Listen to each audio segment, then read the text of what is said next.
रामकंठी धरा ऐसी जोडी करा रामकंठी धरा जेणे चुके फिरा गर्भवास नाशिवंताटी प्रिया पुत्र धन बीज ज्याचा शीण तेची फळ चिंतन सेवेकरता निवडलेला अभंग वारकरी संप्रदायाचं कलशस्थान वैराग्य रागरसिक देहू निवासी जगद्गुरुशी तुकोबाराय महाराजांचा 4 चरणाचा बहुतेकांच्या अल्प स्वल्प परिचयाचा अभंग असून या अभंगातून जगद्गुरुशी तुकोबाराय राम नाम चिंतनाची फलश्रुती सांगून राम नाम चिंतनाचा अट्टहास करतात। हा 1 दिवसीय भक्ती महोत्सव आपण संपन्न करीत आहात आणि या वर्षाची ही कीर्तन सेवा सप्ताह आपलं कार्यक्रमाच्या आयोजक समितीच्या वतीनं कार्यक्रमाच्या आयोजकांच्या वतीनं आणि आमचे सन्मित्र श्री भक्तीपरायण आदरणीय खरे दादांच्या आज्ञेने माझ्यापर्यंत ही सेवा मला प्राप्त झालेली आहे। त्या निमित्तानं तुमच्या सगळ्यांच्या दर्शनाचा योग आहे। कीर्तन सेवेच्या दृष्टिकोनातून उपस्थित सगळी ज्येष्ठ श्रेष्ठ मंडळी या ठिकाणी उपस्थित आहेत। संचक्रोशीतून आलेली भजनी मंडळी वारकरी मंडळी सगळ्यांच्या चरणावरती नतमस्तक होतो आणि संकल्पित वेळेकडे वळतो। विठ्ठल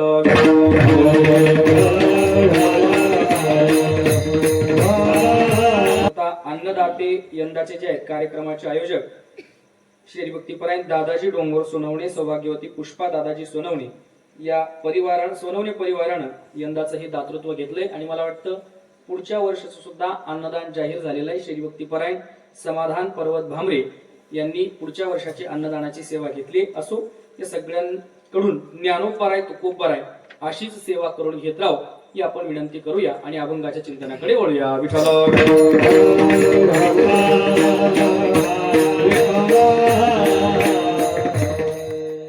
अभंग जगद्गुरुशी तुकोबारायांचा आहे।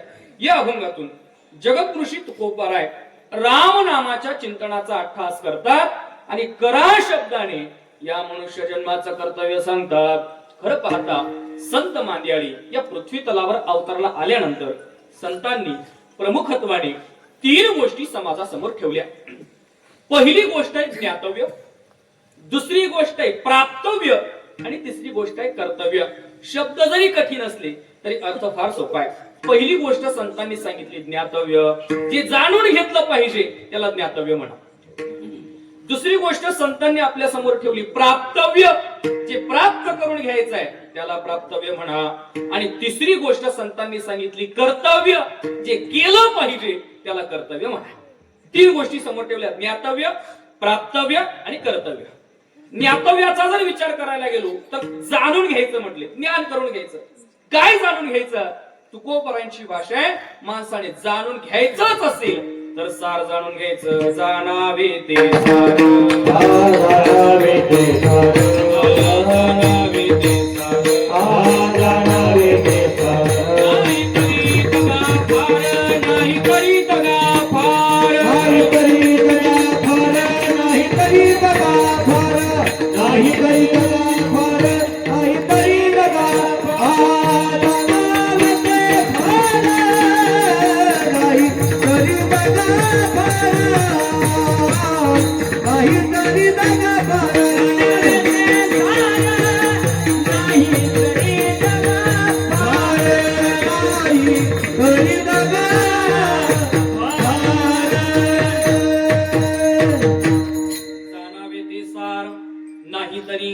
दगा फार। तुकोबाराय म्हणतायत सार जाणून घ्या। जर तुम्ही सार जाणून घेतलं नाही तर दगा होणार, धोका होणार, नाही तरी दगा फार। मग महाराज ठीक आहे आम्हाला सार जाणून घ्यायचंय, सार तरी नक्की काय? भलकट तो संसार येथे सार भगवंत, येथे सार भगवंत, येथे सार भगवंत। भलकट तो संसार येथे सार भगवंता, येथे सार भगवंता, येथे सार भगवंता। भलकट तो संसार येथे सार भगवंता, येथे सार भगवंता, येथे सार भगवंता।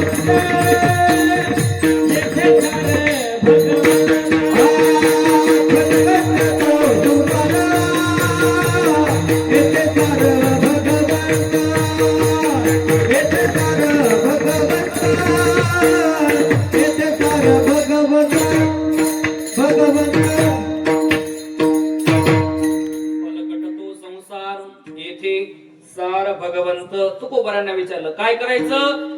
जाणावे ते सार, सार जाणून घ्यायचं. बरं महाराज ठीक आहे, सार जाणून घ्यायचं. सार काय आहे? येते सार भगवंत. मग असार काय हो? त्रिगुण असार, निर्गुण हे सार. त्रिगुणात्मक जगत असार आहे आणि निर्गुण परमात्मा सार आहे. तुकोबाराय परमात्मा जाणून घ्यायला लावतायत. आता काय ही जे ज्ञातव्य, प्राप्तव्य, कर्तव्य तीन गोष्टी सांगितल्या ना, या तिघा गोष्टींचं उत्तर एकच येणार आहे, परमात्मा. फक्त थोड्याशा बदलाने येणार आहे. तुकोबाराय सांगतायत जाणायचं काय? जाणायचं म्हटले सार जाणायचं. सार काय? परमात्मा जाणायचा. जाणायचा म्हणजे कळून घ्यायचं. माणसाला कळालं पाहिजे, माणसाला कळालं पाहिजे. निदान आपल्याला काही कळत नाही हे तरी कळालं पाहिजे. बऱ्याच लोकांना आपल्याला काही कळत नाही हे पण कळत नाही. एक फार महत्वाचं वाक्य बोलतो, ज्या दिवशी आपल्याला काही कळत नाही हे कळेल त्या दिवशी कळायला सुरुवात होईल. कळत नाही तुम्हाला?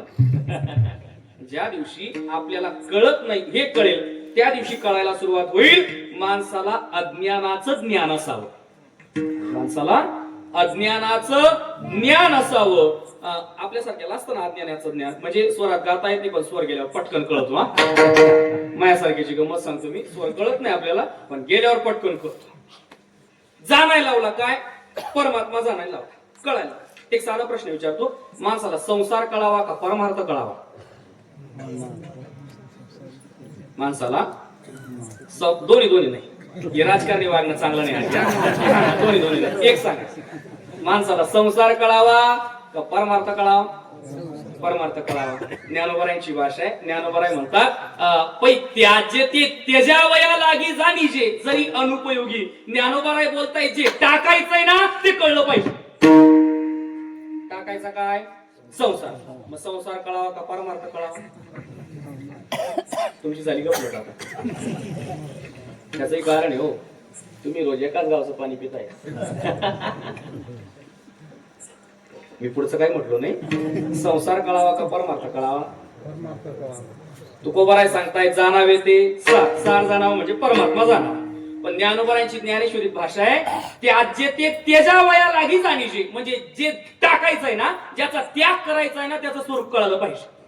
अहो संसाराचं स्वरूप कळल्याशिवाय मनुष्य संसार टाकेल कसा? जोपर्यंत स्वरूप कळत नाही तोपर्यंत मनुष्य त्याग करत नाही. मनुष्य एखादी गोष्ट स्वीकारतो किंवा त्याचा त्याग करतो हे त्याच्या स्वरूपावरती अवलंबून असतं. त्याचं स्वरूप जोपर्यंत कळत नाही तोपर्यंत मनुष्य त्याचा त्यागही करत नाही आणि तोपर्यंत ते स्वीकारतही नाही. स्वरूप कळत नाही तोपर्यंत दुर्लक्ष होतं. मागे प्रसंग सांगितलाही असेल.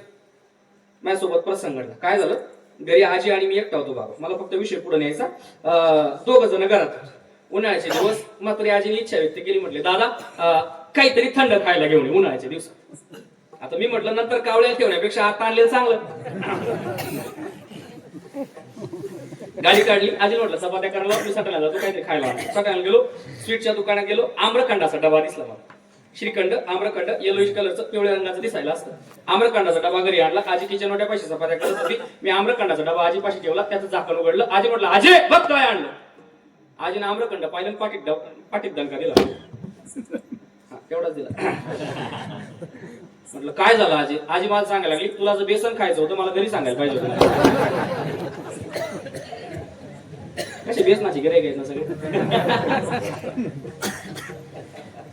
एक विशेष सांगतो पण, आपल्या भागात गुरुवर्य माऊलींची, गुरुवर्य तुकाराम बाबांची फार कृपा आहे महाराज. त्याच्यामुळे श्रोते फार सुज्ञ, फार सुज्ञ. ही त्यांची कृपा आहे. नाही तर जळगाव खानदेश भागात कीर्तन करून पाहायचं मरण भले परी काय अवकळायचे. हसतही नाही, रडतही नाही, हालतही नाही, डुलतही नाही. एकदा डोळेवर चढवले जय विठ्ठल गेल्याशिवाय हालत नाही.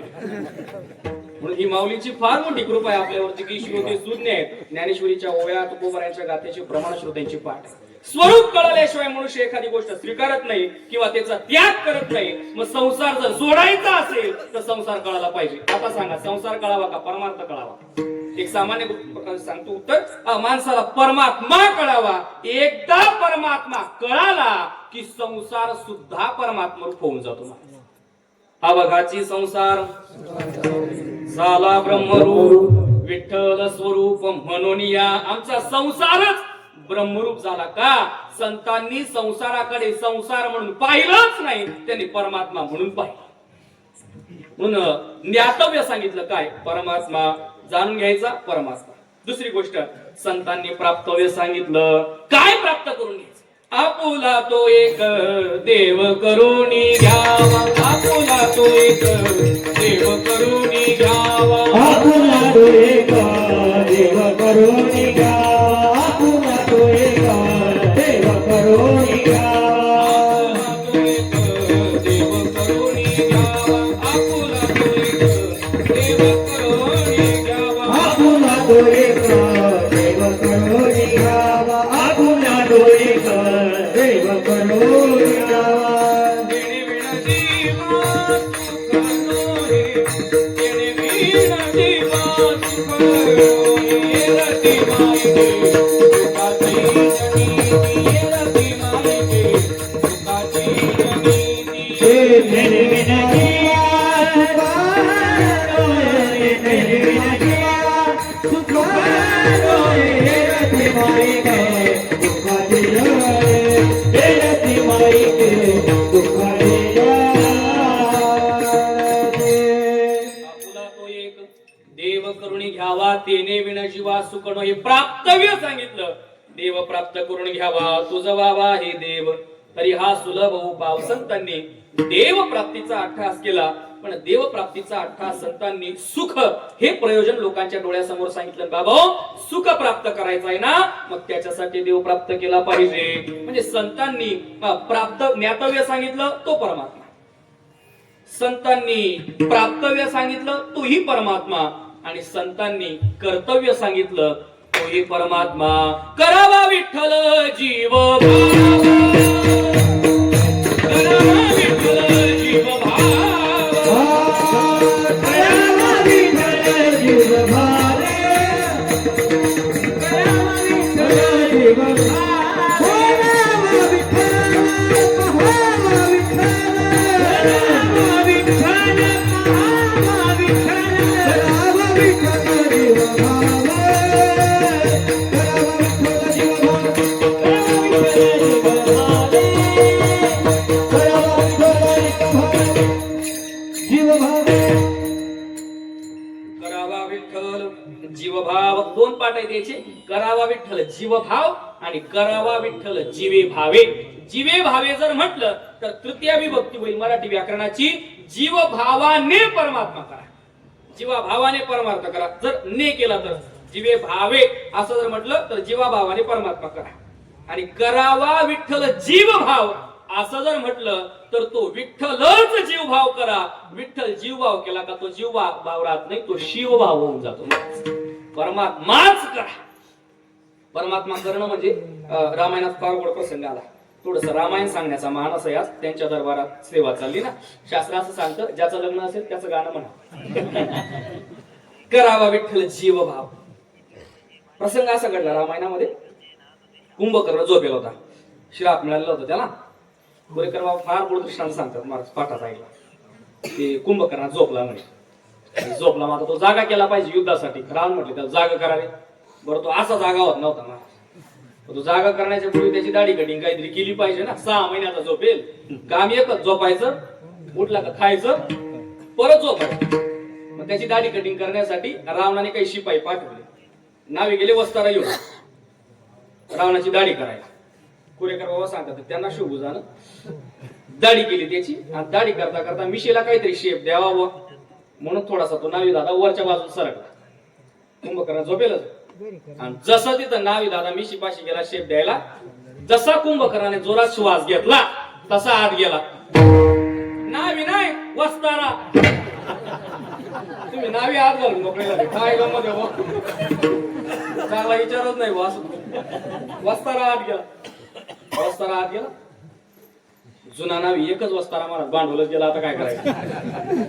वस्तारा शोधण्यासाठी त्याने मध्ये प्रवेश केला. कुठे? कुंभकर्णाच्या नाकात. बऱ्याच दूर पर्यंत गेला. त्याला काय वस्तारा सापडला नाही. पण एका माणसाला जाऊन धडकला. कोण? नावीदा. त्या माणसाला जाऊन धडकल्यानंतर ते माणूस म्हणे काय रे कुठं निघाला? अहो म्हणे माझा वस्तारा याच्या नाकात गेलाय. वस्तारा शोधायला निघाला. तू समोरचा भेटले म्हणे शांत बैस. माझा उंटाचा कळप 6 महिन्यापासून हरवलाय, तो सापडा काय घेऊन बसलाय? चल बाहेर. असा कुंभकर्ण जागा केला रावणाच्या शिपायांनी. जसं मी तुम्हाला जागा केलं ना, तसाच कुंभकर्ण रावणाच्या शिपायांनी जागा केला. आणि जागा केल्यानंतर आता ते कुंभकर्ण मारा, त्याला काय तलवारीची डालीची गरज होती. तो बाहेर यायचा, बाहेर जसा जागा झाला तसं वानर दिसायचं समोर. वानर हातात घ्यायचं, पिरगळायचं, फेकायचं. वानर हातात घ्यायचं, पिरगळायचं, फेकायचं. त्या कुंभकर्णाच्या हाताला एक गंधमादन नावाचं वानर लागलं. त्याचं नावच होतं गंधमादन. ते गंधमादन नावाचं वानर त्या कुंभकर्णाने हातात घेतलं. त्या गंधमादन नावाच्या वानराचं वैशिष्ट्य होतं महाराजची काय, त्या वानराच्या अंगाचा सुगंध यायचा. सेंट नव्हता मारत तो, जन्मजातच सुगंधित होता. ते गंधमादन नावाचं वानर सुगंधित होतं, त्याचा सुगंध यायचा. त्या कुंभकर्णाला दया आली त्याची. म्हटले बघ, तुझ्या अंगाचा फार सुगंध येतोय, मी तुला मारणार नाही, जिवंत सोडतो मी तुला. एक ऑफर आहे, काय, मी जिवंत सोडतो, फक्त एवढं म्हण मी रावणाचा आहे, मी रावणाचा एवढं म्हण, तुला जिवंत सोडतो. त्या गंधमादन नावाच्या वानरानं दिलेलं उत्तर फार गोड आहे. रावणाचा म्हणून जगण्यापेक्षा रामाचा म्हणून मेलेला चांगला. रावणाचा म्हणून जगण्यापेक्षा रामाचा म्हणून मरण पसंत करेल. याला म्हणायचं करावा विठ्ठल जीवभाव, परमात्माच आपला जीवभाव करणं. मला करा शब्दातून प्रवेश करायचा आहे. खरं पाहता बाबा, वारकरी संप्रदायाच्या संतांनी, वारकरी साहित्याने आपल्याला सक्रियता शिकवली. बहुतांश वेळेला वेल एज्युकेटेड मंडळीचा असा भ्रम होऊन जातो की गीता कर्माचा त्याग सांगते. एक सूक्ष्म वाक्य बोलतो, गीतेने कर्माचा नाही, गीतेने कर्मातला त्याग सांगितला. गीतेने कर्माचा त्याग नाही सांगितला. ही जी सगळी मंडळी उभी किंवा तुम्ही सगळेजण बसलेत, आपण दिवसभर आपल्या उदरनिर्वाहासाठी काहीतरी काम करतो आणि मग संध्याकाळी हरिभक्ती करतो. म्हणजे प्रत्येक जण स्वतःच्या उदरनिर्वाहासाठी स्वतंत्र साधन करतोय. असं कोणी म्हणताय का असेल माझा हरी तर देईल खाटल्यावर? पण वैशिष्ट्यच आहे महाराज, एकदा ज्ञानोबाराय तुकोबारायांचं नाव घ्या, ज्ञानोबाराय तुकोबाराय तुम्हाला उपाशी राहू देत नाही. माऊलीच्या सोहळ्यामध्ये लोक हौशेने वारी करतात. नवीन नवीन काही काही जणांनी वजन कमी करण्यासाठी वाऱ्या केल्या. वजन कमी व्हावं म्हणून महिनाभर पायी चालायचं. वजन कमी होण्याच्या उद्देशाने आळंदीपासून निघालेला ती व्यक्ती, त्याच्या गळ्यात माळ नसते, सकाळच्या पारी गंधावाला दिसला का 2 रुपये द्यायचे, गण लावून घ्यायचा आणि गर्दीत फक्त एकच म्हणायचं माऊली माऊली माऊली. फक्त माऊली माऊली म्हणत जातो, तरी ज्ञानोबा त्याला महिनाभर एक दिवस सुद्धा उपाशी ठेवत नाही. महाराज सकळ जीवांचा करीतो सांभाळ, तुझं मोकलील ऐसे नाही. आणि म्हणून सक्रियता शिकवली, सक्रियता शिकवली. कर्म करण्याचा अट्टास वारकरी संत वाङ्मयाने केला, निष्क्रियता नाही शिकवली. कर्म करायला सांगितलं. वारकरी वाङ्मयाने संसार नाही सोडायला लावला, उलट असोनी संसारी जीवे वेगुकरी किंवा सुखी करावा संसार, न संडावे दोन्ही वार. हाच वारकरी वाङ्मयाचा उपदेश आहे. म्हणून निष्क्रियता संतांनी शिकवलीच नाही, सक्रियता शिकवली. आता याच्या पलीकडे बोलतो, आपण कितीही सक्रिय राहा किंवा निष्क्रिय राहण्याचा जरी प्रयत्न केला तरी ते शक्य होणार नाही. त्याचं कारण आहे गीतेची भाषा आहे, नाही किंचित क्षणमपि जातु तिष्ठत्य कर्मकृत. गीताकार बोलतायत, परमात्मा बोलतायत की या जगतामध्ये जन्माला आलेला कोणीही कर्म केल्याशिवाय राहू शकत नाही. प्रत्येकाकडून काहीतरी कर्म घडतंय. एखादा म्हणत असेल ना, मी काहीच करत नाही, मी काहीच करत नाही, त्याचं मी काहीच करत नाही हे म्हणणं सुद्धा काहीतरी करणं आहे. मी काहीच करत नाही हे म्हणणं सुद्धा काहीतरी करणं आहे. कर्म केल्याशिवाय कोणी राहू शकत नाही, कर्म करावंच लागतंय. अगदी काही करत नाही म्हणणारा श्वास तरी घेतोय ना बाबा, मग श्वास घेणं हे देखील कर्म आहे. आणि या कर्माच्या सिद्धांताच्या संबंधाने जर विचार करायला गेलो तर मोठ्या मोठ्या तत्ववेत्यांनी या कर्माच्या सिद्धांतापुढे हात टेकून दिलेत. आणि शेवटी 3 शब्द म्हटले, काय, गहना कर्मणो गती. कर्माची गती गहन आहे, चांगल्या चांगल्यांना उमगत नाही. ज्ञानोबारायांनी क्रांतदर्शी म्हणून ज्ञानेश्वरी मध्ये उल्लेख केला.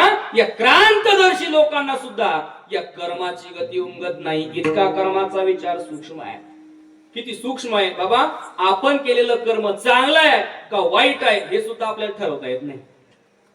ऐसे उफराटे वर्म आणि धर्म अंगीच अधर्म. चांगलं करायला जातो, कधी कधी अधर्म घडतोय. मग आपण जे कर्म करतोय ते चांगलं आहे का वाईट आहे हे ठरवायचं कधी, त्याच्या परिणामावरून ठरवायचं असतं. जंगलात साधुबा तपश्चर्येला बसला. सज्जन व्यक्ती जंगलातून चालली होती. त्याला वाटलं साधुबा तपश्चर्येला बसले, साधूची काहीतरी सेवा केली पाहिजे. त्यानं तेलाची बाटली घेतली, साधूच्या पायाची मालिश केली जंगलात. परिणाम असा झाला, तेलाने साधूच्या पायाची मालिश केल्यामुळे आजूबाजूला ज्या मुंग्या होत्या ना, त्या सगळ्या मुंग्या साधूच्या पायाकडे गोळा झाल्या. काय करायला गेला होता? पुण्य करायला गेला होता. झालं काय? थोड्या वेळाने कॉलेज एकटा वाळ पोरं तिथं आले, ऊस खाल्ला त्यांनी. ऊस खाल्ला, स्वतः साधूला मारून फेकला, निंदा केली.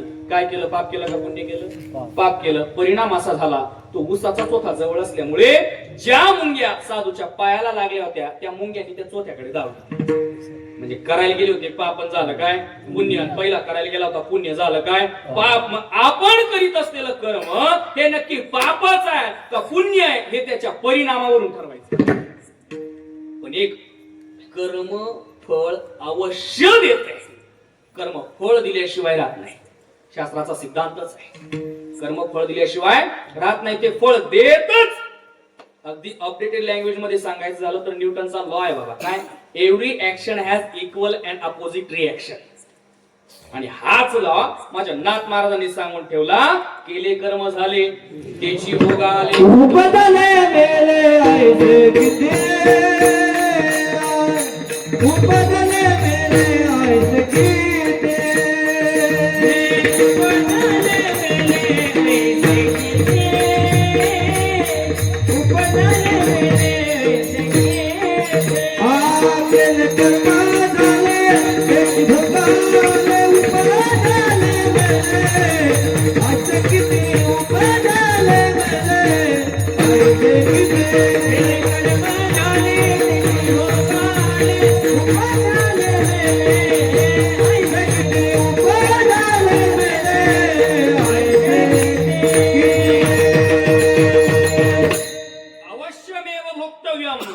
कर्म शुभाशुभम शास्त्र बोलताय.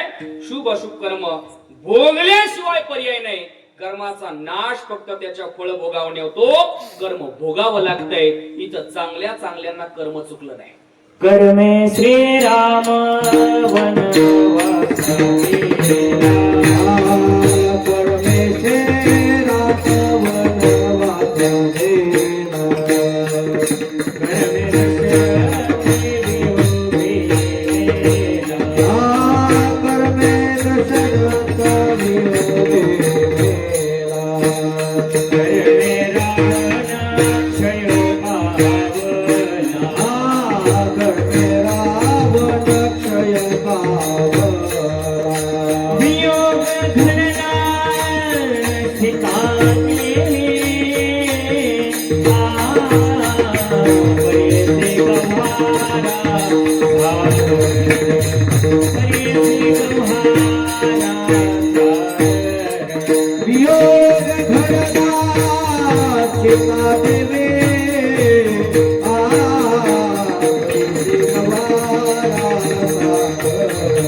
श्रीराम वनवासा गेला, रावण क्षयो पावला, वियोग घडला.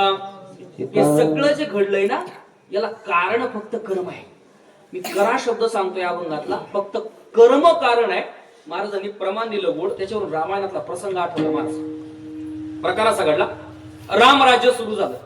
आणि रामराज्य सुरू झाल्यानंतर रामप्रभूंनी निर्णय घेतला की पाहावं, प्रजेमध्ये जावं, पाहावं प्रजा कशी आहे. कपडे बदलले, पोशाख बदलला आणि रामप्रभू राज्यात गेले. राज्यात गेल्यानंतर तिथं दोघा पती पत्नीची भांडण चालली होती.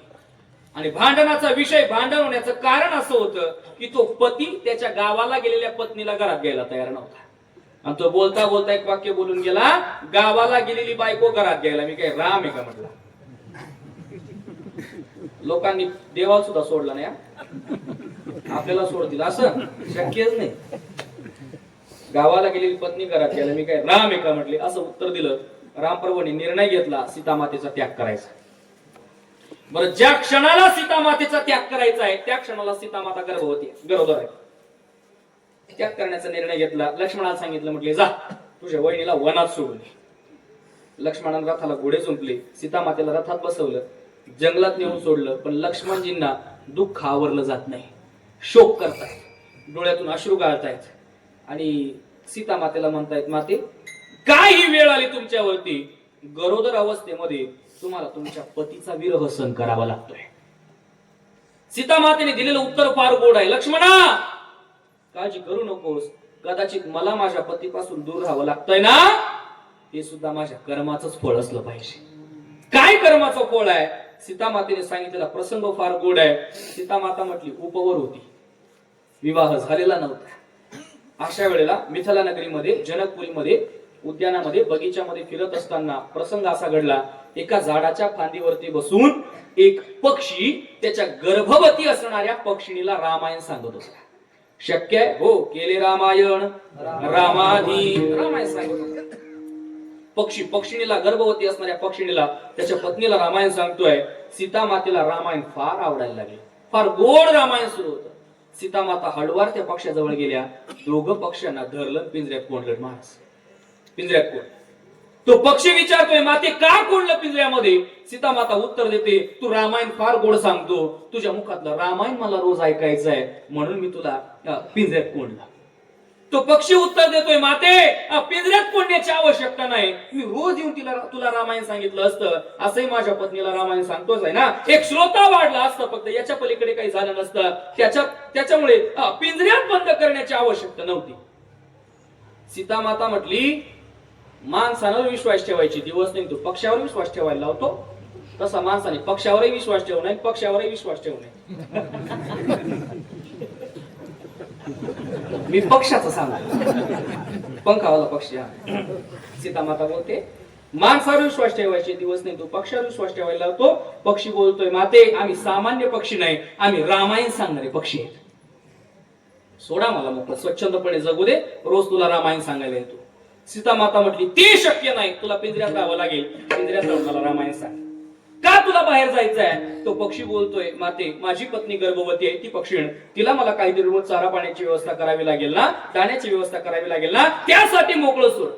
सीता माता म्हटली, मारे त्याच्यासाठी मोकळं करायची काय गरज आहे? तुला पिंजऱ्यात ऐकतं देते ना सगळं. त्या पक्षानं उत्तर दिलं, ऐकतं नाही, कष्टाचं खायचं आहे, बाहेर सोड. स्वच्छंदपणे आकाशात भरारी घेईल, इतरत्र फिरेल, तिच्यासाठी अन्न गोळा करेल आणि रोज येऊन तिला बरोबर जाईल. सीता माता म्हटली, मला रामायण ऐकायचंय, मला रामायण ऐकण्याचा मोह आवरत नाही, मी तुला मोकळं सोडू शकत नाही. त्या पक्षानं सांगितलं, एक काम कर, माझ्या पत्नीला इथं ठेव तुझ्यापाशी आणि मला जाऊ दे, मी अन्न गोळा करून आणतो. तसंच केलं सीता मातेने. त्या पक्षिणीला, गर्भवती असणाऱ्या पक्षिणीला पिंजऱ्यात ठेवलं. पक्षाला मात्र मोकळं सोडलं अन्न गोळा करण्यासाठी. पक्षी दुसऱ्या दिवशी निघाला. दिवसभर अन्न गोळा करावं म्हणून निघालाय. संध्याकाळ झाली, पक्षी मात्र परत आला नाही. इकडे त्या गर्भवती असणाऱ्या पक्षिणीचा जीव कासावीस व्हायला लागला, विवळ व्हायला लागला. तिच्या मनामध्ये नको नको ते संकल्प विकल्प यायला लागले. का माझा पती परत येत नाही? कदाचित एखाद्या मोठ्या पक्षाने तर माझ्या पतीचा घात केला नसेल ना, कदाचित एखाद्या शिकाऱ्याने तर माझ्या पतीचा घात केला नसेल ना, का माझे पती परत येत नाही? अनेक प्रकारचे संकल्प विकल्प मनामध्ये निर्माण व्हायला लागले. वाट पाहायला लागली स्वतःच्या पतीची. सीता मातेला विनंती करते, माते अगं सोड ना 5 मिनिटं, जाते ना बाहेर, उंच आकाशात भरारी घेते, बघते माझ्या पतीकडे कुठे दिसतोय का माझा पक्षी, आवाज देते त्याला आणि माझ्या पतीला परत घेऊन येते. सीता माता म्हणते, नाही नाही, कदाचित ही तुमची चाल असू शकते की पुढे पती जाणार, सायंकाळपर्यंत परत येणार नाही आणि त्याला बघण्यासाठी म्हणून, त्याला शोधण्यासाठी म्हणून तुला बाहेर सोडावं आणि तूही उडून जावं. कदाचित ही तुमची चाल असली पाहिजे, मी तुला बाहेर सोडणार नाही. पक्षिणी, गर्भवती पक्षिणी पुन्हा पुन्हा विनंती करते, माते सोड ना, मला माझ्या पतीला भेटायचं आहे. त्या सीता मातेने तिला खाण्यासाठी दिलं. ती पक्षीने बोलते, नाही नाही, माझा पती परत आल्याशिवाय मी हे अन्न भक्षण करणार नाही, मी पतिव्रत आहे. ती नकार देते. ती पुन्हा पुन्हा विनंती करते, सोड ना माते बाहेर. शेवटी त्या गर्भवती असणाऱ्या पक्षिणीला अजित तिच्या पतीचा विरह सहन झाला नाही. तिने प्राणाचं बहिर्गमन करायला सुरुवात केली, प्राण त्यागायला सुरुवात केली. आणि प्राण त्यागता त्यागता अचानकपणे तिचा पती तो पक्षी समोर येऊन उभा राहिला. आणि मग ती पक्षीने बोलते, आतापर्यंत दुःखात प्राण सोडणार होती, आता प्राण तर सोडतेच आहे. फक्त एक आनंद असेल की माझा पती सुखरूप आहे, माझा पती सुखरूप आहे, एवढं बघून आनंदाने प्राण सोडेल. आता प्राण आवरणं शक्य नाही, प्राणाचं बहिर्गमन व्हायला लागलंय. त्या गर्भवती असणाऱ्या पक्षीने प्राण सोडले तिच्या पती समोर. त्या पत्नीचा विरह झाल्यामुळे पक्षी सुद्धा स्वतःचे प्राण ठेवायला तयार नाही. पक्षानं सुद्धा प्राण त्यागायचा निर्णय घेतला. ऐका मंडळी, पण त्या पक्षानं प्राण त्यागता त्यागता सीता मातेला श्राप दिला, जा सीते, आज तुझ्यामुळे मला माझ्या गर्भवती असणाऱ्या पत्नीचा विरह सहन करावा लागला. उद्या तुला सुद्धा एक दिवस, तू गरोदर असताना तुला सुद्धा तुझ्या पतीचा विरह सहन करावा लागेल. हे कर्म आहे महाराज, हे कर्म आहे. कर्माचा विचार इतका सूक्ष्म आहे, कर्म भोगावंच लागतंय. कधी न चुके देवा देता, कधी न चुके देवा देता, कधी न चुके देवा देता, कधी न चुके नाम मन कर्म लेखा, कधी न चुके देवा देता, कधी न चुके देवा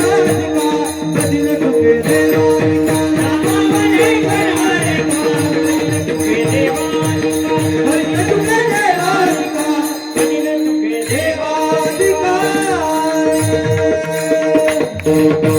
नामामुळे कर्मरेखा कधी न चुके देवादिका. मग कर्म जर घडतच आहे आणि घडलेलं कर्म जर फळ देतच आहे तर मग इष्ट कर्म करायला काय अडचण आहे. परत रामायणातला प्रसंग सांगतो आणि विषयाकडे येतो. प्रसंग असा घडला, त्या शूर्पणखेचं म्हणतात नाककान कापला आणि ती धावत धावत लंकेत आली. स्वतःच्या भावाकडे रावणाकडे तक्रार करायला लागली, दादा माझा अपमान झाला, म्हटले इन्सल्ट झाला. आणि मग दादा म्हटले कोणी केला अपमान, म्हटले वनवाशाने. कोण आहे वनवासी, म्हटले राम आहे. अयोध्या नरेश राजा दशरथाचा मुलगा राम आहे आणि त्याची पत्नी सीता पण सोबत आहे आणि रामाचा भाऊ लक्ष्मण आहे. जसं रावणाने सीतेचं नाव ऐकलं तसं रावणाची मागची स्मृती जागी झाली. त्याला सीता आठवली. कोणती, तिच्या स्वयंवरासाठी गेला होता रावण. सीता भेटली नव्हती पण 2 बरगड्या मोडून घरी आला होता. शिवधनुष्य उचलायच्या नादात बरगड्या मोडून घरी आला होता. सीता मात्र भेटली नव्हती. अचानक जागा झाला रावण. म्हटले बदला घेतला पाहिजे. आणि मग रावण उठला आणि मारीच मामाकडे गेला, मारीचीकडे गेला आणि मारीने सांगितलं, मारीची तुझी मदत पाहिजे. काय मदत पाहिजे, म्हटले आपल्याला सीतेचं अपहरण करायचं आहे. म्हटले कोण सीता, म्हणे अयोध्या नरेश राजा दशरथाचा मुलगा राम, त्याची पत्नी सीता, सीतेचं अपहरण करायचं आहे. तो मारीची म्हणतोय रावणा सगळं सांग, हे काम नको सांग. का बरं, तो राम सोपा नाही, राम महापराक्रमी आहे. रामाच्या नादी लागणं योग्य ठरणार नाही. रामाच्या नादी लागलो तर राम मला जिवंत ठेवणार नाही. रावण म्हणतोय तू गपची बायको पळवायला चाल, तुझं माझ्यासोबत नाही आला तर मी तुला जिवंत सोडणार नाही. तो मारीच विचार करायला लागला, गेलो तरी मरतो आणि नाही गेलो तरी मरतो. सीता पळवली तरी मरणार आहे आणि नाही पळवली तरी मरणार आहे. फरक एवढाच आहे, एकीकडे देवाच्या हातून मरणार आहे आणि एकीकडे राक्षसाच्या हातून मरणार आहे. आणि मग मारीची विचार करतोय मरण तर दोन्हीकडेच आहे, मग राक्षसाच्या हातून मरण्यापेक्षा देवाच्या हातून मेलेलं चांगलं नाही. आता ऐका, कर्म दोन्हीकडेही आहे, फल दोन्हीकडेही भेटणार आहे. मग तुकोबाराय बोलतायत, बाबा हो असं काहीतरी उलट सुलट कर्म करण्यापेक्षा योग्य कर्म करा. कोणतं करा, ऐशी जोडी करा, राम करती भरा. ऐशी जोडी करा, राम करती भरा. ऐशी जोडी करा, राम करती भरा. ऐशी जोडी करा, राम करती भरा. ऐशी जोडी करा, राम करती भरा. ऐशी जोडी करा, राम करती भरा.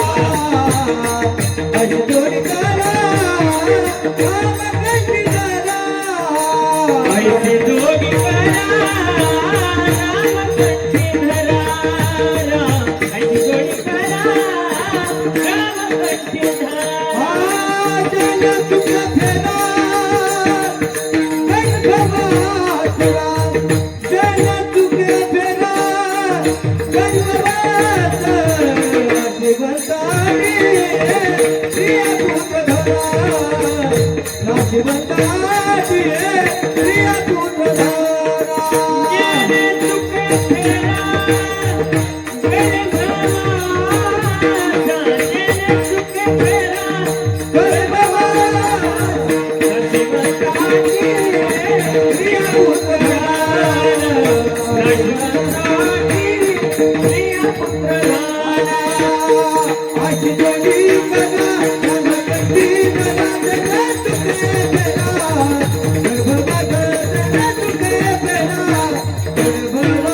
I see no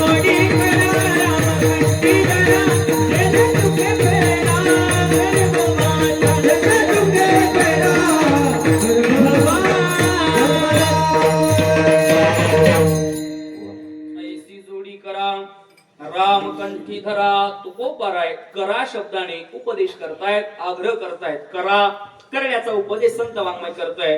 संत वाङ्मय आपल्याला सक्रिय बनवतोय. मग प्रत्येक क्षणाला जर आपल्याकडून कर्म घडतच आहे ना, मग तुकोबाराय बोलतायत कोणतंही कर्म करण्यापेक्षा असं कर्म करा की जेणे चुके फेरा गर्भवास, ऐसी जोडी करा. कैसी जोडी करा? जेणे गर्भवासाचा फेरा चुके ऐसी जोडी करा. ऐसी अशी जोडी शब्दाचा अर्थ होतो संपत्ती. संतांनी संपत्ती कमवायला लावलं. जोडी शब्दाचा अर्थ काय होतो? संपत्ती. तुकोबाराय बोलतायत जोडी करा म्हणजे संपत्ती कमवा. पण आता ऐका, खरी संपत्ती कोणती आहे? शास्त्रकार बोलतायत ज्या संपत्तीच्या योगाने परमात्म्यापासून जर आपण दूर जात असू तर ती संपत्ती नाही, ती विपत्ती आहे. आणि जर जीवनात विपत्ती आल्यानंतर जर आपण देवाच्या जवळ जात असू तर ती जीवनातली विपत्ती नाही, ती संपत्ती.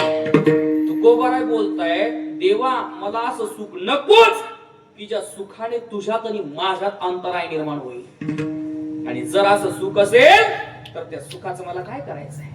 अगिला गोतया सुखा, अगिला गोतया सुखा, अगिला गोतया सुखा, अगिला गोतया सुखा, अगिला गोतया सुखा, अगिला गोतया सुखा, अगिला गोतया सुखा, अगिला गोतया सुखा, अगिला गोतया सुखा, अगिला गोतया सुखा.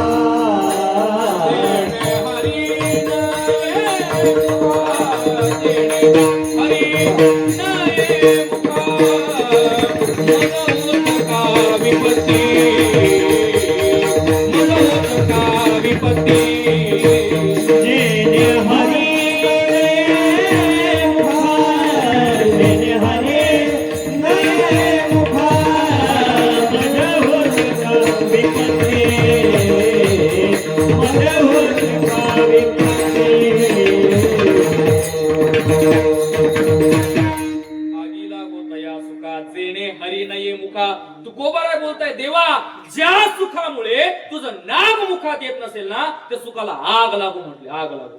आणि भूपाळ्याच्या अभंगांमध्ये तीच भाषा आहे. जळोतती येथे उपजविती अंतराय, उपजविती अंतराय, सायासाची जोडी, सायासाची जोडी माझी तुमचे पाय. येथे उपजंतराय, येथे उपजंतराय.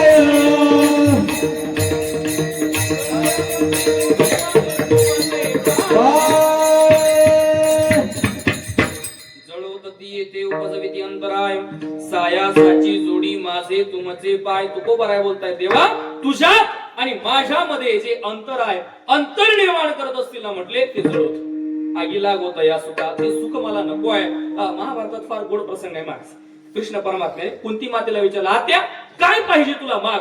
आज भाचा म्हणून नाही जगाचा बाप म्हणून तुझ्या समोर उभा आहे, काय पाहिजे माग. त्या कुंती मातेने सांगितलं कृष्णा द्यायचंच असेल ना काही दुःख दे म्हटले. दुःख.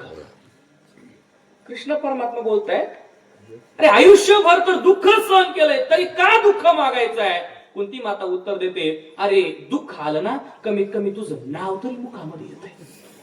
दुःख आल्यावरती कमीत कमी तुझं नाव तरी मुखात येत आहे. सुख आलं की सुखामध्ये तुझं नामचिंतन घडत नाही. कबीरजी फार गोड बोलतायत. अरे दुःखामध्ये परमात्म्याचं नामचिंतन करण्यापेक्षा सुखात करा. सुखात जर परमात्म्याचं नामचिंतन केलं तर दुःख कशाला होणार. सुख में सुमिरण सब करे, सुख में करे ना कोय. सुख में सुमिरण यद करे तो दुःख काय को होय. अरे जर सुखात परमात्म्याचं नामचिंतन केलं तर दुःख होण्याचा संभवच नाही. तुकोबाराय संपत्ती कमवायला लावताय पण तुकोबारायची भाषा आहे संपत्ती कमवा पण अशी कमवा की जी संपणार नाही. जोडी तरी ऐसी करावी नसरे, जोडी तरी ऐसी करावी नसरे, जोडी तरी ऐसी करावी नसरे, जोडी तरी ऐसी करावी नसरे. हे आसुरे मागुताली, हे आसुरे मागुताली, हे आसुरे मागुताली. तुकोबाराय बोलतायत अशी जोडी करा. जोडी तरी ऐसी करावी नसरे, अशी जोडी करा, अशी संपत्ती कमवा की जी संपली नाही पाहिजे. तुकोबाराय अशी जोडी तुमच्या जीवनात कोणती हो. गुणगायन आवडी, गुणगायन आवडी,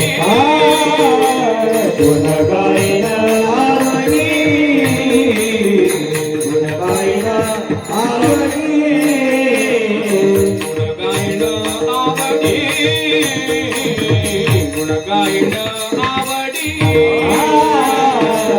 गायन आवडी गुण गायन आवडी येथे माझी सर्व जोडी येथे माझी सर्व जोडी गुण गायन आवडी गुण गायन आवडी इति माझी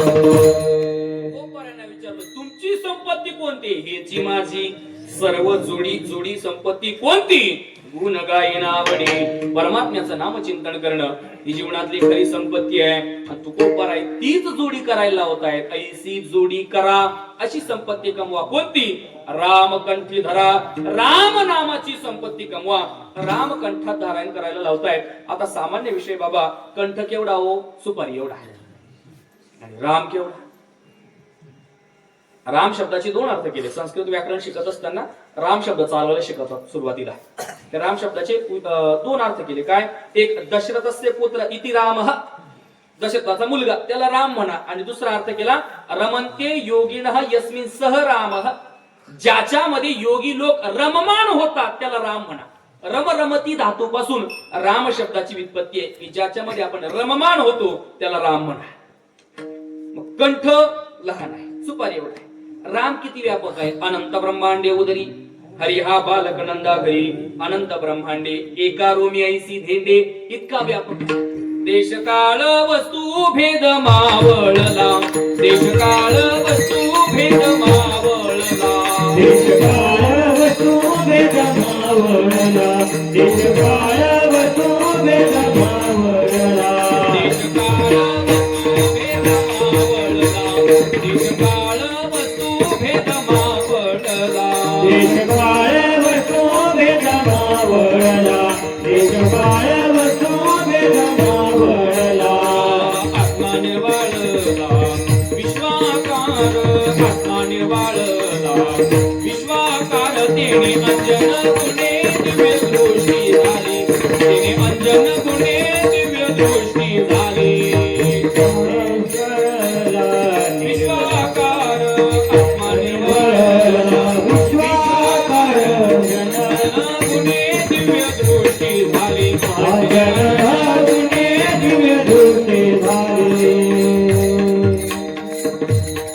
देश काळ वस्तू भेद मावळला इतका तो परमात्मा व्यापक आहे किती व्यापक आहे विठ्ठल विस्तारला जणी सप्तै पाताळे वरुणी विठ्ठल व्यापक त्रिभुवनी विठ्ठल मुनी मानसी एक सामान्य शंका फक्त जाणकारांसाठी उपस्थित करतो बाबा विठ्ठल त्रिभुवनी व्यापक आहे असं जर तुकोबाराय बोलतायत मग त्रिभुवनात व्यापक आहे असं म्हटल्यानंतर सुद्धा विठ्ठल मुनी मानसी म्हणण्याची गरज काय पडली त्रिभुवनामध्ये साधूचं हृदय येत नाही का साधूचं हृदय सुद्धा त्रिभुवनात येतच ना मग विठ्ठल त्रिभुवनी व्यापक म्हटल्यानंतर सुद्धा मुनी मानसी का म्हणतायत अगदी सामान्य उत्तर आहे त्रिभुवनामध्ये परमात्मा व्याप्त आहे असं जर म्हटलं तर त्रिभुवनामध्ये माया सुद्धा व्याप्त आहे जसा परमात्मा त्रिभुवनात व्यापक आहे ना तशी माया सुद्धा त्रिभुवनात व्यापक आहे लक्षण अतिव्याप्त होत आहे मायेकडे जात आहे म्हणून एक जागा अशी आहे की ज्या जागी माया नाही त्याला साधूचं हृदय म्हणतात तो परमात्मा त्रिभुवनात आहे आणि त्याच बरोबर विठ्ठल मुनी मानसी मुनी नाम साधूंच्या हृदयामध्ये सुद्धा तो आहे मनामध्ये सुद्धा आहे परमात्मा व्यापक आहे मोठा आहे हा मग एवढा व्यापक असणारा परमात्मा मोठा असणारा परमात्मा सुपारी एवढ्या कंठामध्ये साठवायचा कसा सरळ अर्थ धारण करायचा सरळ अर्थ लक्षात करता येईल राम कंठात धारण करा म्हणजे रामाचं नाम कंठात धारण करा राम कंठात धारण करा म्हणजे रामाचं नाम कंठात धारण करा आणि प्रत्यक्ष राम जरी अर्थ करायला गेलो तरी सुद्धा तो परमात्मा होय भक्ती केला तैसा तो लहान होतो माणूस तो कंठामध्ये साठवता येणं शक्य आहे भक्तीपोटी तो लहान होतो तो भावाच्या बळाने भाव बळे आकळे हेर विना कळे करतळे आवळे तैसारे तो साठवता येतो सावता महाराजांनी साठवलाच महाराज सुरदासजींनी साठवलाच महाराज तो परमात्मा हृदयामध्ये तो परमात्मा कंठामध्ये साठवता येतो कसा साठवता येतो प्रमाणाने साठवता येतो. उदाहरणार्थ भूगोलाचं पुस्तक माहिती तुम्हाला, भूगोल गोल असतो.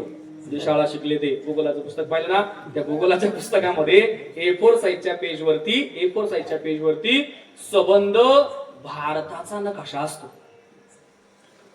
भारताचं क्षेत्रफळ किती वर? माझ्याकडे पाहू नका, मला माहित नाही. आनंदपूर गावाचं क्षेत्रफळ सांगा मला. मग भारताच्या क्षेत्रफळाची अपेक्षा करणं चुकीचं आहे का नाही? एवढा व्यापक असणारा भारत देश A4 साईजच्या पेजवरती मावतो का नाही बाबा? मावतो. कसा मावला बरं? ते कोपऱ्यामध्ये स्केल दिलेलं असतं, स्केल, त्याला प्रमाण म्हणतात. 1 centimetre is equals to 1000 kilometre असं स्केल असतं. प्रमाणाच्या साह्याने तो भारत देश A4 साईजच्या पेजवरती साठवता येतो. तसा हा परमात्मा स्केल म्हणजे प्रमाण वापरून साठवता येतो. कोणतं प्रमाण? हृदयबंदी खाना केला आणि आत विठ्ठल कोंडीला. जनाबाई महाराज म्हणतात, धरला कशाने? दरीला पंढरीत जातो, गळा बांधून या दोर. इथं दोर शब्दाचा अर्थ फार गोड करायचा. प्रेमसूत्र दोरी, नेतो तिकडे जातो हरी. प्रेमाची दोरी केली, प्रेमाचं स्केल केलं, प्रेमाचं प्रमाण केलं आणि तो व्यापक असणारा परमात्मा साठवला, असा एक अर्थ करता येईल. आणि दुसरा अर्थ बोलून आलो, राम कंठात धारण करा म्हणजे रामाचं नाम कंठात धारण करा. ऐसी जोडी करा रामकंठी धरा, जेणे चुके फिरा गर्भवास. गर्भवासाचा फेरा चुकेल कशाने? राम नाम कंठात धारण केल्याने. हा फेरा आपल्याला चुकवायचा आहे. आपल्याला जे दुःख भोगावं लागतंय ना, ते गर्भवासात आलो म्हणून भोगावं लागते. बाबा जन्माला आलोच नसतो, दुःख भोगावं लागलं असतं का? जन्माला आलो म्हणून दुःख भोगावं लागतंय. एका यमराजा समोर दोघं तिघं गेले. मेल्यानंतर यमराजाने विचारलं, म्हटले कुत्र मांजर व्हायचं का परत माणसाच्या जन्मात जायचं? ते म्हटले कुत्र मांजर कर पण माणसाच्या जन्मात नको. का बरं? परत पहिलीपासून शिकावं लागतंय. कुत्र मांजर कर, माणसाच्या जन्मात नको. का दुःख भोगावं लागतंय? जन्माला आलो म्हणून. गर्भवासात आलो म्हणून दुःख. गर्भवासात आलो नसतो, दुःख भोगावं लागलं नसतं. भागवतातलं उदाहरण पहा. ब्राह्मणाचे पोरे एक खेळासी भ्याले, ते 12 वर्ष लपालेले. 12 वर्ष शुकाचार्य आईच्या गर्भात होते. आईला त्रास व्हायला लागला, वेदना व्हायला लागल्या. कृष्ण परमात्म्याने सूक्ष्म रूप धारण केलं, आईच्या गर्भात प्रवेश केला आणि सांगितलं, शुकाचार्य अहो बाहेर वा, आईला त्रास होतोय. 12 वर्ष झाली. शुकाचार्य म्हटले, मला बाहेर येऊ वाटत नाही. परमात्मा बोलले, का बाहेर येऊ वाटत नाही? शुकाचार्याने उत्तर दिलं, बाहेर देव आहे ना, हा तुझा संसार, तुझी माया, संसार फार त्रास देतो म्हणे. देव म्हटलं, मग याचा विचार लग्न करायच्या अगोदर, आपलं गर्भात यायच्या अगोदर करायला पाहिजे होतं. कळलं त्यांनी, आराम करा, बाकी जेवण झालेत ना. याचा विचार गर्भात यायला अगोदर करायचा होता. आता गर्भात आले, आता जन्म घ्यावा लागला. मग दुःख चुकवायचं असेल तर अगोदर गर्भवासाचा फेरा चुकवला पाहिजे. मग गर्भवासाचा फेरा दोनच लोक चुकवू शकतात, ज्याच्यातही अभेदच आहे. एक तर राम चुकवेल, नाही तर रामाचं नाम चुकवेल. गर्भवासाचा फेरा एक तर रामाचं नाम चुकवेल, नाही तर राम तरी चुकवेल महाराज.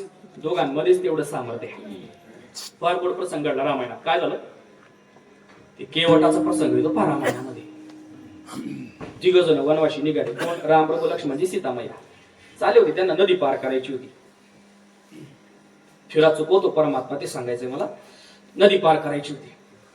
त्यांना तिथं नाव पडलेली दिसली नदीच्या किनाऱ्यावर, पण नावाडी काय दिसना. मग लक्ष्मणजीने नावाडी शोधायचा प्रयत्न केला. इकडे तिकडे तो दगडावर बसलेला केवट दिसला. केवटात सांगितलं, म्हटली का रे नाव तुझी आहे? हो, नाव माझीच आहे. मग एवढी नदी पार करण्यासाठी मदत करा. केवट म्हटलं, तुमचा परिचय सांगा. म्हटले, बाय अयोध्या नरेश राजा दशरथाचा मुलगा राम, त्यांचा भाऊ मी लक्ष्मण आणि रामाची पत्नी सीता, तिघ जण वनवासात आहेत. आम्ही नदी पलीकडे सोडायचं, आम्हाला पलीकडे सोडायचं आहे. तो केवट म्हटला, मला माझ्या आईला विचारलं पाहिजे, मग मी तुम्हाला सांगतो. पूर्वी लोक सगळे काम आईला विचारून करत होती. तुम्ही असताना मला येड्यात काढता. मी चांगल्या भावनेने बोलायला जातो, तुम्ही बोलायला मी काय करणार? आपला काही दोष नाही. म्हटले, मला माझ्या आईला विचारलं पाहिजे. तो केवट गेला आईकडे, आईला विचारायला लागला. म्हटले, आई? ते म्हणताय, घे थोडा दिवस मजा मारी म्हणे.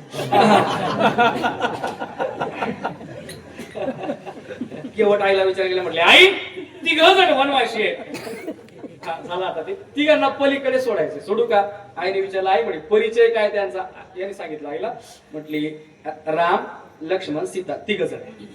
आईने उत्तर दिलं, म्हणे, आई शहाणा असशील तर त्यांना नावेत बसवू नको. काय सांगितलं? शहाणा असशील तर त्यांना नावेत बसवलं. म्हटले आई असं का बरं? आईने सांगितलं तुला त्या रामाच्या पायाचा गुण माहिती नाही. त्या रामाचा पाय दगडाला लागला तर दगडाची बाई झाली, तुझी नाव लाकडाची. तिची जर बाई झाली तर तुला एकीनं नाकेनं वाढलंय, दुसरी सांभाळायला जीवावर आहे. त्याच्या पायाचा गुण तुला माहिती, त्याचा पाय दगडाला लागला तर दगडाची बाई होती. हे घाबरलं ना, इकडे सांगायला आला. म्हटले आपलं जमणार नाही, आम्ही सोडत नसतो तुम्हाला सांगायला. म्हटले का रे? म्हणजे तुमच्या पायाचा गुण पाहिला असा, दगडा लागला दगडाची बाई झाली, मी येणार नाही. लक्ष्मणजी म्हणे अरे वनवाशीत आम्ही कर मदत आम्हाला. याला दया आली थोडीशी केवटाला. केवट गेला परत आईकडे. अगं आई वनवासी येते, सोडलं पाहिजे त्यांना. आई म्हणे जर तुला दया येतच आहे ना मग एक काम कर. आईने तुलसी रामायण वाचलेलं होतं. तुलसी रामायणाने एवढं सूक्ष्म वर्णन केलं बाबा. रामप्रभूंनी जी अहिल्या माता शिळा झाली होती ना, दगड झाली होती ना, त्या दगडाला रामप्रभूंनी पाय लावला नाही. पाय लावला नाही का? अहिल्या पतिव्रत आहे, पतिव्रतेला पाय लावणार कसा रामप्रभू? पाय लावला नाही. मग रामप्रभूंनी आपला पाय हवेत उचलला. हवेत उचलल्यानंतर हवेने रामप्रभूंच्या पायाचे रजकण उडाले, त्या अहिल्या रूपी शिळेवरती गेले आणि मग त्या शिळेची अहिल्या झाली, दगडाची बाई झाली. दगडाची बाई होणं हा रामप्रभूंच्या पायाचा नाही, रामप्रभूंच्या पायाच्या धुळीचा परिणाम आहे. मग आई म्हणे भाऊ एक काम कर, तुला त्यांना बसवायचंच आहे ना? हो बसवायचंच आहे. मग एक काम कर, काय? रामाचे पाय धुवून घे. रामाचे पाय धुवून घे मग नावेत बस. केवट बोळा होता विचार. म्हणे आई चालेल. केवट इकडे आला. म्हणे हे बघा भाऊ, मी बसवेल तुम्हाला नावेत तिघांना, पण माझी एक अट आहे. काय? रामाचे पाय मला धुवायचे. रामाचे पाय धुणार मग नावेत बसवणार. रामप्रभू म्हटले बघताला गुरु चांगला भेटला, पाय धुवायला म्हणतोय जगाच्या बापाचे. त्या केवटानं रामप्रभूंचे पाय हातात घेतले. काय पाण्यानं धुणार महाराज? अश्रूंनी जगाच्या बापाचे पाय धुतले. देवाला नावेत बसवलं. रामप्रभू लक्ष्मण सीतामाया तिघ जण बसले. फार गोड प्रसंग आहे. नावेत बसवले इकडच्या तीरावरून आणि तिकडच्या तीराला घेऊन गेला. मग उतरून द्यावं का नाही? उतरवलं नाही, परत इकडे घेऊन आला. इकडे बी उतरवलं नाही, परत तिकडं, परत इकडे. धरके चालले. फेरा फेरा सांगायचं. मग फेरा मारणं सुरू झालं. रामप्रभू म्हटले केवटा काय लावलंय तू? तिकडे घेऊन जातो, तिकडून इकडे आणतो, इकडून तिकडून येतो, काय चाललंय तुझं? उतरून तरी दे. केवट म्हणे रामा असं काय तुझं ठरलंय का बुवा 10:30 वाजता तुला राईट कीर्तन सोडायचंय? अशी कोणी अपॉइंटमेंट घेतली का? आता जीवा जीवाला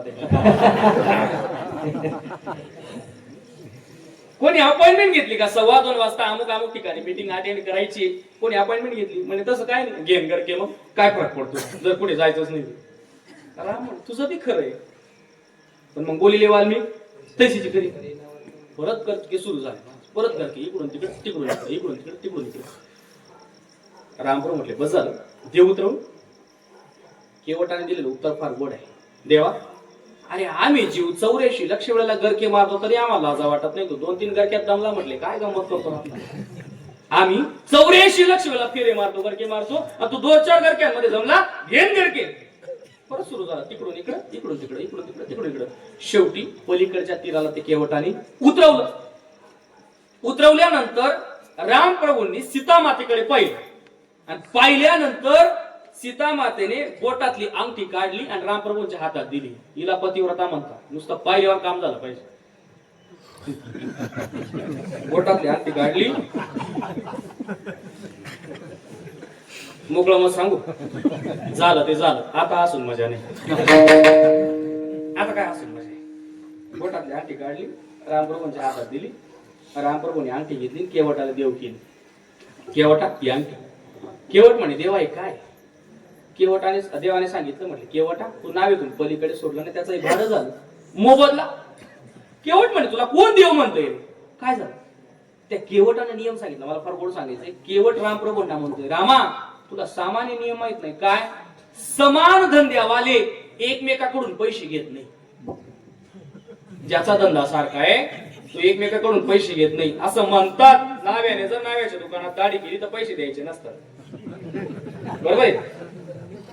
आणि कीर्तनकारानं जर कीर्तनकाराच्या घरी कीर्तन केल्यावर आता मोकळे असाल तुम्ही. मग हा आता मोकळे असले केवट बोलतोय समान धंद्यावाल्यांनी एकमेकाकडून पैसे घ्यायचे नसते.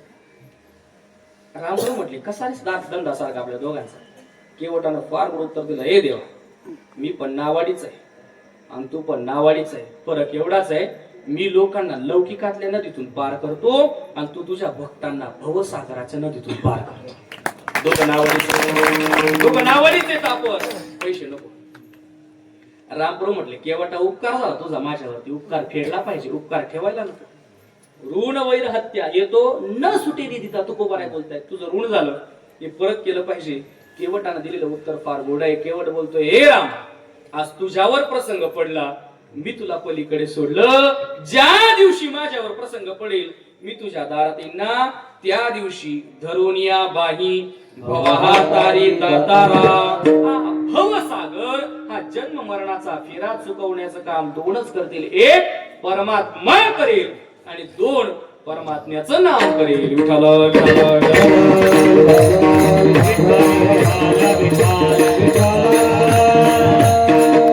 काय सामर्थ्य याच्या नामामध्ये. अहो त्याचं नाव घेतल्यावर त्याच्यात आणि आपल्यात काहीच भेद राहत नाही. राम म्हणता रामाची होईशे वैसोणी पदवी घ्यायचे. या राम नाम चिंतनाची एवढी महती गायली तुकोबारायांनी महाराज यज्ञ करणं आता शक्य होत नाही. असं म्हणतात यज्ञ जर करायचा असेल तर 6 महिने हत्तीच्या सोंडी इतकी तुपाची धार यज्ञ कुंडात चालवावी लागते. तुम्ही लोड घेऊ नका. हत्तीच्या सोंडी इतकी तुपाची धार यज्ञ कुंडात चालली पाहिजे. इथं जर जेवता जेवता एखाद्या बाईकडे सांगितलं तूप आण बरं ती परत वाढायला यज्ञ करेल. हत्तीच्या सोंडी इतकी तुपाची धार यज्ञ करणं शक्य नाही. मग यज्ञ करायचा असेल तुकोबाराने फार सोपं आहे.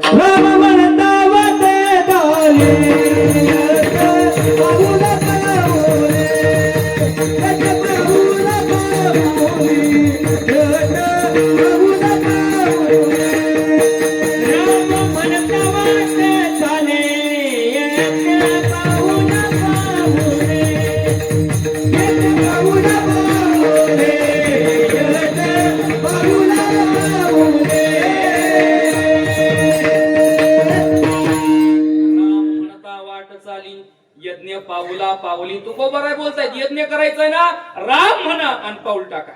राम म्हणा पाऊल टाका. प्रत्येक पावलाला यज्ञ घडेल महाराज. प्रत्येक पावलाला कोटी कोटी यज्ञ नित्य ज्याचा नेम एक हरिनाम जपता घडे. हे परमात्म्याच्या नामचिंतनाची फलश्रुती महाराज तुकोबाराय सांगतायत. ऐसी जोडी करा राम कंठी धरा जेणे चुके फिरा गर्भवास. जेणे गर्भवास फिरा चुके ऐसी जोडी करा. कैसी जोडी राम कंठी धरा ऐसी जोडी. तुकोबाराय आम्ही तुमच्यासाठी इतके विरक्त झालो नाही की आम्ही संसार सोडावा. आम्हाला तुम्ही ठीक आहे परमार्थ कळावा म्हणतायत पण मग संसार सोडू कसा. तुकोबाराय बोलतायत ज्या संसारामध्ये तुम्ही रमलेत ना त्याचं स्वरूप तरी नक्की काय. दुसरं चरण नशिवंता आटी प्रिया पुत्र नशिवंता आटी प्रिया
Thank you. नाशिवंताची प्रिया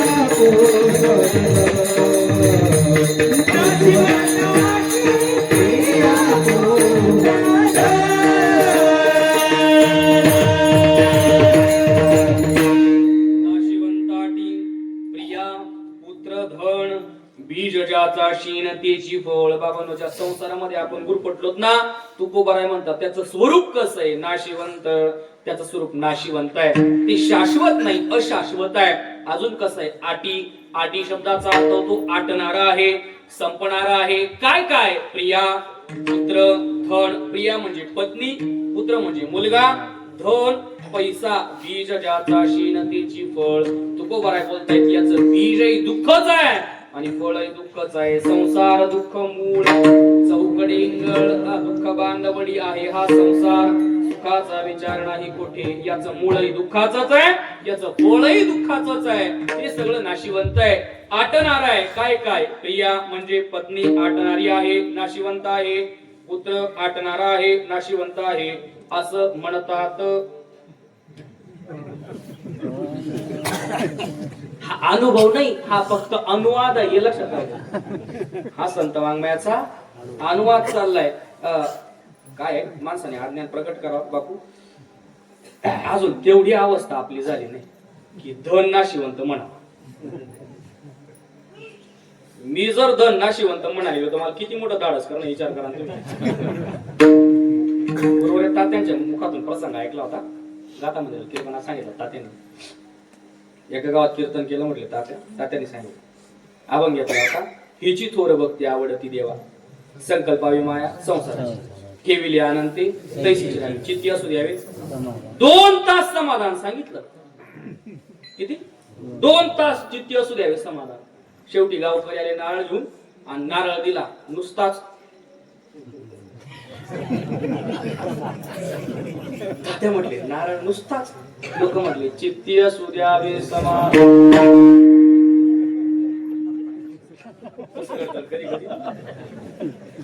एका गावात कीर्तन केलं, फार सुंदर गाणारे होते. आणि शेवटी सहज आता उपसंहार करायचा, माझ्याकडून बोलता बोलता बोललं गेलं. काय सुंदर गायक, गंधर्वासारखे गाणारे. एकच खेद वाटतो की यांनी प्रमाण द्यायला पाहिजे होतं. मग शेवटी म्हटला नको खेद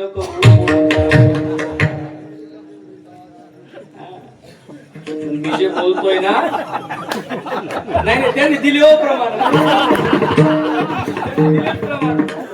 त्यांनी दिले म्हणून काय नाही. आणि नसते दिले तरी बोललो असतो, माझा विश्वास आहे त्यांच्यावर.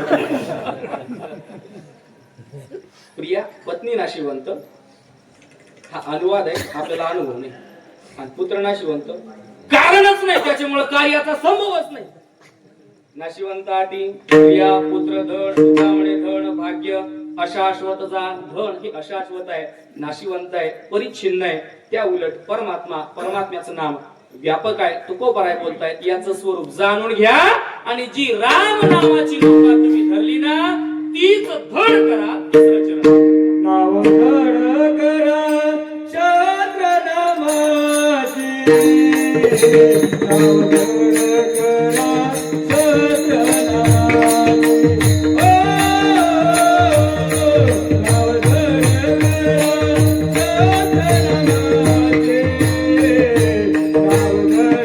करा चंद्र नामाची,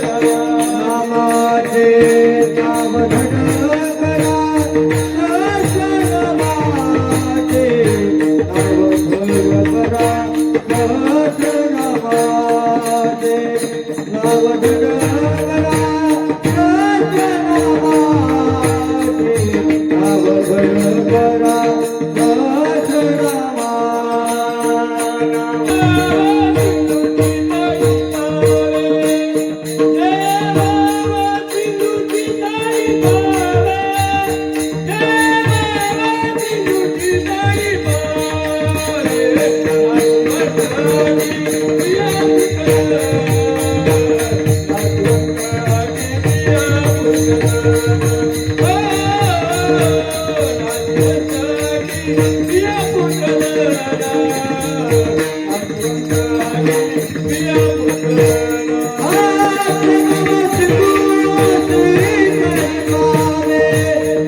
भगवत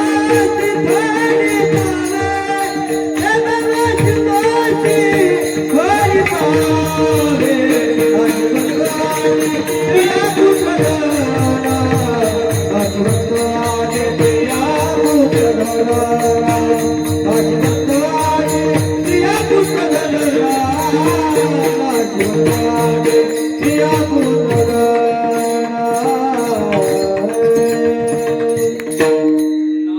करा सहस्र नामांची जे भव सिंधूची थडी पावी.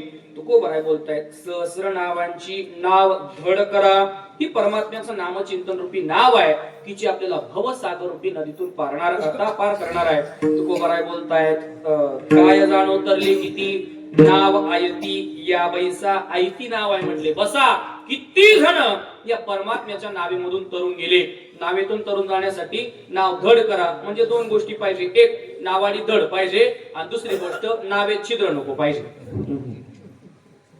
नावाडी धड पाहिजे कळाला ना तुम्हाला. नावाडी धड पाहिजे आणि दोन नावेत छिद्र नको पाहिजे. असं जर असेल तर आपण तरू शकतो. या नामचिंतन रूपी नावेमध्ये छिद्र नाही आणि या नामचिंतन रूपी नावेचा जो नावाडी ना तो कोण आहे? विठ्ठल नावाडी फुकाचा. हा परमात्माच आपला नावाडी महाराज. त्याच्यामुळे सहज या नावेतून आपण तरुण जाऊ शकतो. परमात्म्याचं नाव आपल्याला अर्थ सहस्रनामांची या शब्दाचा अर्थ गुरु नथुसिंग बाबा राजपूतांनी सार्थगाथेमध्ये असा केलाय. सहस्रनामांची म्हणजे विष्णू सहस्रनामाची. विष्णू सहस्रनामाची नाव तुम्ही धड करा. ती काय करणार? जे भवसिंधूची थडी पावे. परमात्म्याचं नाव दगडाला तारत मारत आपल्याला तारणार नाही कधी. परमात्म्याचं नाव दगडाला तारत. एक वेळ परमात्मा तारत नाही पण परमात्म्याचं नाव तारत महाराज. ते रामायणातला प्रसंग माहिती बहुतांश वेळा ऐकला पण असेल.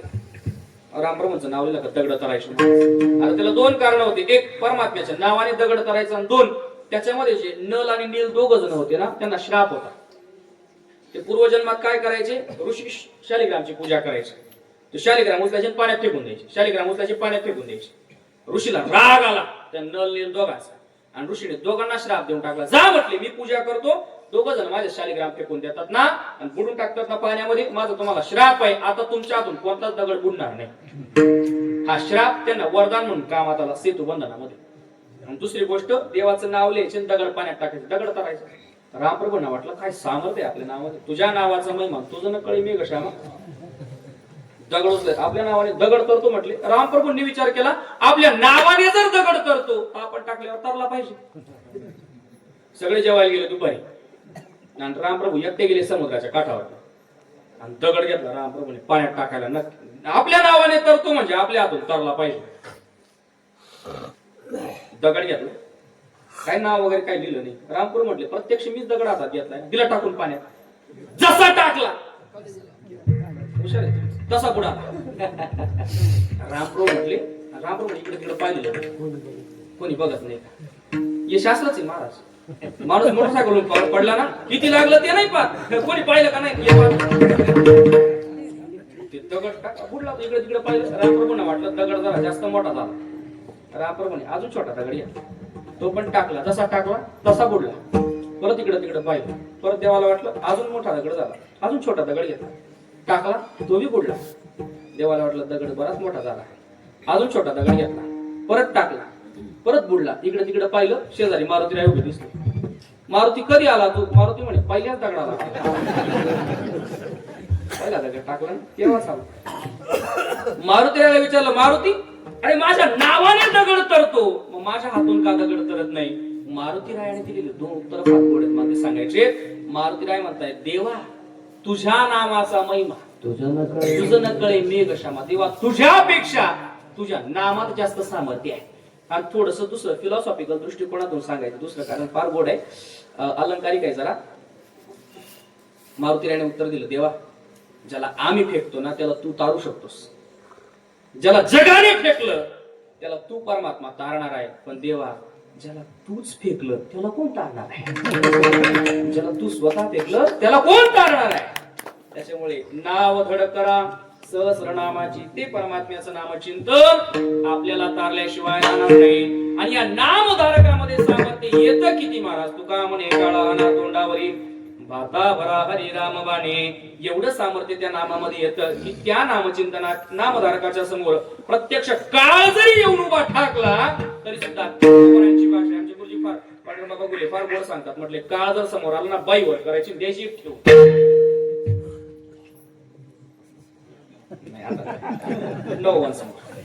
बाईवर करायची म्हटली द्यायची ठेव. तुका म्हणे काळा खाना तोंडावरी भाता भरा हरी रामबाणी. राम नामाच्या बाणांनी एवढं सामर्थ्य येतं की तो कळी काळावरती वार करू शकतो. शेवटचा रामायणातला प्रसंग सांगतो आणि थांबतो. रामायण सांगायचं होतं ना आज. प्रसंग असा घडला, रामराज्य सुरू झालं आणि रामराज्याच्या त्या राम दरबारामध्ये रोज काहीतरी चर्चा व्हायची, भक्तिमय चर्चा व्हायची, आध्यात्मिक चिंतन व्हायचं. आणि एक दिवस सच्चिंतन निघालं आणि एकाने प्रश्न उपस्थित केला राम दरबारामध्ये, या जगात देव श्रेष्ठ का देवाचं नाव श्रेष्ठ म्हणे. विषय काय निघाला, जगात देव श्रेष्ठ का देवाचं नाव श्रेष्ठ. एवढ्यात एक जण म्हणे नारदाला विचारा, ते दिवसभर भजन करतात, नारायण नारायण भजन करतात, त्यांना विचारा देव श्रेष्ठ का देवाचं नाव श्रेष्ठ. नारद महर्षीने सरळ उत्तर दिलं, जगात देवापेक्षा देवाचं नाव श्रेष्ठ. तेवढ्यात एकाने हात वर केला, बोलून चालत नाही, सिद्ध करून दाखवा. भांडण झाली नाही तर ती सभा कशी मग. हात वर केला, बोलून चालत नाही, सिद्ध करून दाखवा. नारद म्हणे बर, तसं तर तसं. आणि कोण म्हटलं होतं माहिती, विश्वामित्र ऋषी. बोलून चालणार नाही, सिद्ध करून दाखवा. नारद महर्षी म्हणे चॅलेंज ऍक्सेप्टेड, बिनधास्त. कोण जाईल. दुसऱ्या दिवशी मारुतीला नारदाने भेट घेतली मारुतीरायाशी. आता मारुतीरायाचा दिनक्रम काय होता, सगळा दरबार भरायचा आणि त्या दरबारात सगळ्यात शेवटी मारुतीराय जायचे. गेल्यानंतर सगळ्यांचं दर्शन करायचे आणि बसून घ्यायचे. सगळ्यांचं दर्शन करायचे क्रमाने बसून घ्यायचे. नारद महर्षीने उठल्या उठल्या भेट घेतली मारुतीरायाशी. सभेच्या आधी बी बऱ्याच सभा पार पडून गेलेल्या असतात बरं. त्या सभेत जायच्या अगोदर यांनी स्वतःची सभा घेतली, मारुतीरायाची भेट घेतली. नारदाने म्हटले, मारुतीराय या दासाचं एक काम कराल ना, असं काम सांगावं लागते. या दासाचं एक काम करणार ना.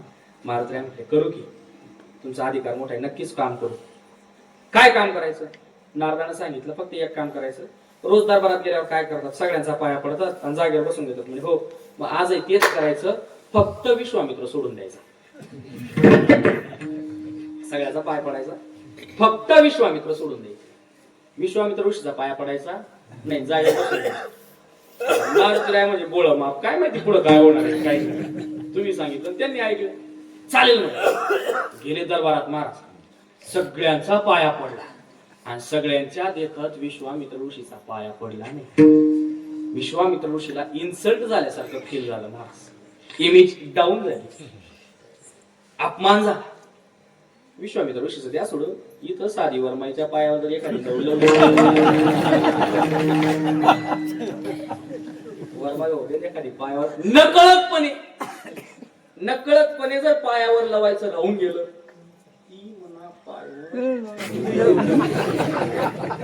ते प्रमाणे तुमचे पाठ आहेत, मी सांगण्याची गरज नाही. विश्वामित्र ऋषीचा स्वाभिमान अहंकार जागा झाला.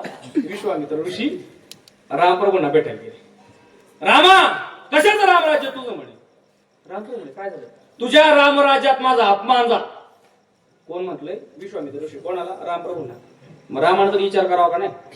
घेतली प्रतिज्ञा करून, ज्याने तुमचा अपमान केला असेल ना, म्हटले विश्वामित्र ऋषी, त्याला उद्या संध्याकाळपर्यंत जिवंत ठेवणार. उद्या सूर्यास्तापर्यंत रामाच्या बाणानं त्याचं काम होणार. प्रतिज्ञाच झाली. विश्वामित्र ऋषी खुश. पण बातमी जेव्हा का मारुतीरायाच्या कानावर गेली, मारुतीरायानं पहिला नारदाला गाठलं. नारदा, इतकं होणार होतं, एवढं नव्हतं सांगितलं मला. तू एवढंच सांगितलं होतं काय, पाय पडू नको फक्त, पण इतकं पुढे वाढणार आहे अशी काय आपली बोली झाली नव्हती. नारद मुनी म्हणे, घाबरू नका, मी सांगतो तसं करा. अजिबात नाही, आता नाही. एकदा करून पाहिलं, जीवावर घेतली, आता ऐकली नाही. नारद महर्षी म्हटले, घाबरू नका, खरं जेवढी एकदा ऐका, तुम्हाला जीव वाचवायचा. हो वाचवायचं. म्हणजे एक काम करायचं, उद्या रामप्रभू सकाळी बाण घेणार आणि रामाच्या बाणानं तुमचं काम होणार. एक बाण आहे ना महाराज, दुसरा बाण काढायची गरज. एका बाणात काम. लोकांनी रामाच्या बाणाचं नाव औषधाला ठेवलं महाराज, रामबाण उपाय. तेच औषध परत परत घ्यावं लागतं. नाव काय, रामबाण इलाज, रामबाण उपाय. एकाच बाणात काम. सगळी अयोध्या म्हटली, उद्या मारुती जगत नाही. रामाचा बाण मारुतीचं काम करणार. नारदाने सांगितलं एक काम करायचं. काय. उद्या सकाळी उठले का शरयूमध्ये स्नान करायचं, काठावर यायचं, तिथं दगड आहे त्याच्यावर बसायचं आणि भजन सुरू करायचं. श्रीराम राम जय जय राम, श्रीराम राम जय जय राम, श्रीराम राम जय जय राम. दिवसभर भजन करायचं कुठपर्यंत, जोपर्यंत प्लॅनची व्हॅलिडिटी आहे तोपर्यंत, म्हणजे सूर्यास्तापर्यंत. प्रतिज्ञेची व्हॅलिडिटी संपली, भजन बंद. प्रतिज्ञा कधीपर्यंत आहे? सूर्यास्तापर्यंत. तोपर्यंत भजन करायचं. म्हटले जमलं. सकाळी उठले मारुतीराय, स्नान केलं, शरीराचं बसले दगडावरती, भजन सुरू केलं. श्रीराम राम जय जय राम, श्रीराम राम जय जय राम. इकडं राम प्रभू तयार. सगळे अयोध्या गमत पाय. रामाची मारुतीची लागली म्हटल्यावर काय श्रोता प्रेक्षक वर्ग भरपूर जमला आणि बांधली पाहिजे लोकांना हौसही राहते म्हणा. टाइम नाही आपल्याकडे आणि राहिला असं तरी सांगितलं नसतं.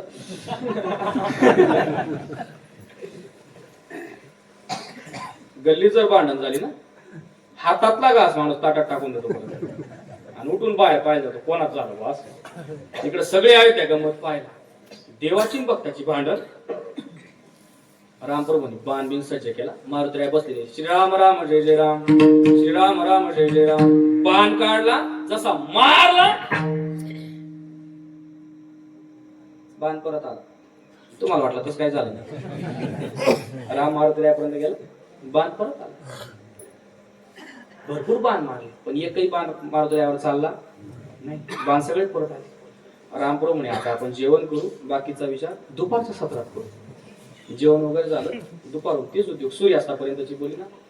गाम पुसत जाय, बाण मारत जाय, गाम पुसत जाय, बाण मारत जाय. संध्याकाळपर्यंत चाललं. एकाही बाणानं काम झालं नाही. सूर्यास्त झाला, प्रतिज्ञा संपली. मारुतीरायावर बाणाने काम केलं. रामप्रभू म्हटले हे एवढं सगळं घडलं ना, सहजासहजी घडणार नाही. देवाची भक्ताची भांडण सहजासहजी लागणार नाही. याच्या मूळ कारणाशी कोणीतरी असलं पाहिजे.